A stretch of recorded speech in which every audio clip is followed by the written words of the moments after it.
ৰাজ্যত আৰম্ভ হ'ল কালঘূৰ্ণি ৰেমালৰ প্ৰভাৱ পৰিছে ধুবুৰীৰ বিভিন্ন প্ৰান্তত ৰেমাল ঘূৰ্ণি বতাহৰ আংশিক প্ৰভাৱ ধুবুৰীৰ ব্ৰহ্মপুত্ৰ নদীৰ দাঁতিকাষৰীয়া অঞ্চলত সকলোকে সতৰ্ক থকাৰ নিৰ্দেশ জিলা প্ৰশাসন ইতিমধ্যে কেইবাখনো জিলাত নিশাৰে পৰা ধুমুহা বৰষুণ ধুবুৰীত ৰেমাল ঘূৰ্ণি বতাহৰ প্ৰভাৱ নিশাৰ পৰা আৰম্ভ হৈছে নেৰানেপেৰা বৰষুণ ৰাজ্যৰ ভিন্ন প্ৰান্তৰ লগতে ধুবুৰী জিলাৰ বিভিন্ন অঞ্চলত যোৱা নিশাৰে পৰা ৰেমালৰ ঘূৰ্ণি বতাহৰ প্ৰভাৱ পৰা পৰিলক্ষিত হৈছে নিশা 10:30 বজাৰ পৰা আৰম্ভ হয় প্ৰচণ্ড বেগী বতাহ আৰু বৰষুণ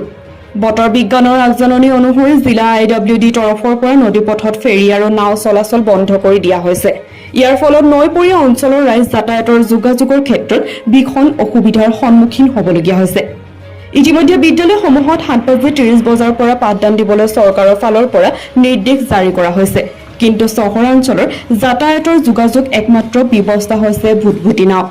ফলস্বৰূপে ভুটভুটি নাৱেৰে পাৰ হ'ব পৰা নাই স্কুল কলেজীয়া ছাত্ৰ-ছাত্ৰীসকলৰ লগতে শিক্ষক শিক্ষয়িত্ৰীসকল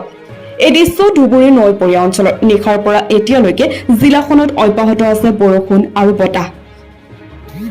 নয়াহাটৰ পৰা ৰাহুল দাসৰ ৰিপৰ্ট নিউজ 24 এনি